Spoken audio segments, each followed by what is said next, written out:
Hey guys, so thank you so much for joining me today. So I just want to cover the topic of bullying, right? So you have an idea of like where this is all coming from. Growing up, I was bullied a lot in high school and middle school, mostly for the way I spoke. So I sounded weird, sounded strange, sounded different apparently, or at least that's what people thought because I was such an easy target to bully, in regards to my speaking.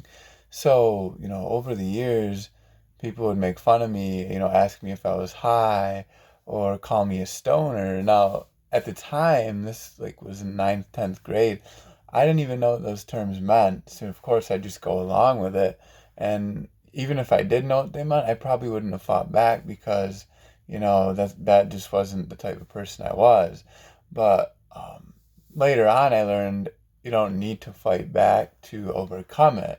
But in the instance it was very hard to deal with every day, and I didn't want to talk, didn't want to open my mouth, was scared to say anything because every time I did, I was worried if somebody was going to come back with, some negative connotations.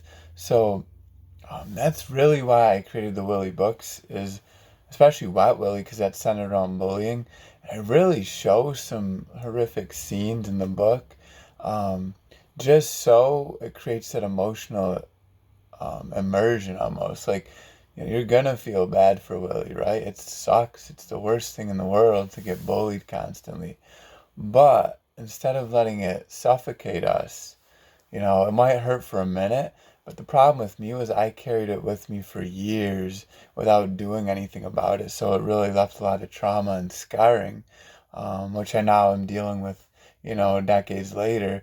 But I have since learned how to manage it more effectively, and it doesn't really get to me as much anymore. Like, for instance, I'm even talking on a video, 10 years ago, it wouldn't even be a thing. But now I'm able to get in front of people a little bit better. It's still a challenge, and it's still one of those things I may not be the greatest at, but just the fact that I'm showing up and doing it is a victory in and of itself. And I want to share those victories with kids and how they can overcome, when they get bullied. What might be a good idea is to switch their focus, right? So instead of like focusing on what was negative or what was said to them, switch the focus on something positive in their own life and take the attention off the bullies altogether. So essentially, they don't get any of your energy.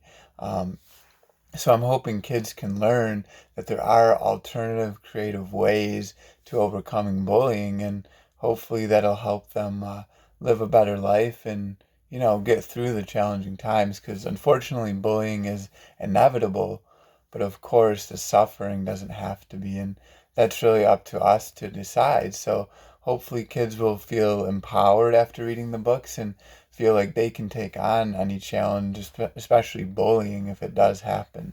So thank you so much for reading my Willy Weekly, and I hope you guys enjoyed it. Thank you so much.